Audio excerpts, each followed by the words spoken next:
ગુજરાત માધ્યમિક અને ઉચ્ચતર માધ્યમિક શિક્ષણ બોર્ડ દ્વારા આજે ધોરણ 10નું પરિણામ જાહેર કરવામાં આવ્યું। બનાસકાંઠા જિલ્લાના વાવ અને થરાદ પંથકમાં વિદ્યાર્થીઓએ ઉત્કૃષ્ટ દેખાવ કર્યો છે।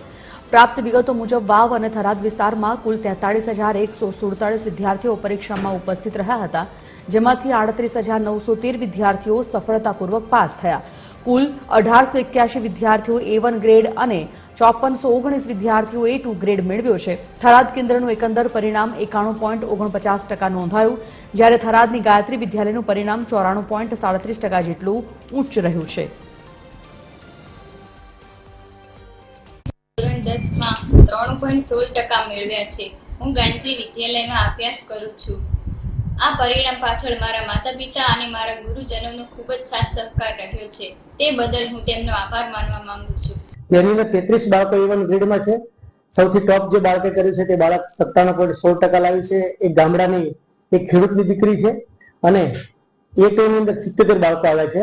આ બાળકો જે પરિણામ મેળવ્યું છે તેની પાછળ વિદ્યાર્થીઓની શિક્ષકો સાથેની જે કોમ્યુનિકેશન છે, શિક્ષકે જે માર્ગદર્શન આપ્યું તે મુજબ એ બાળકોએ તૈયારી કરી અને બાળકોને વાલીઓએ સહકાર આપ્યો, તેના કારણે આટલું જ્વલંત રિઝલ્ટ મળ્યું છે।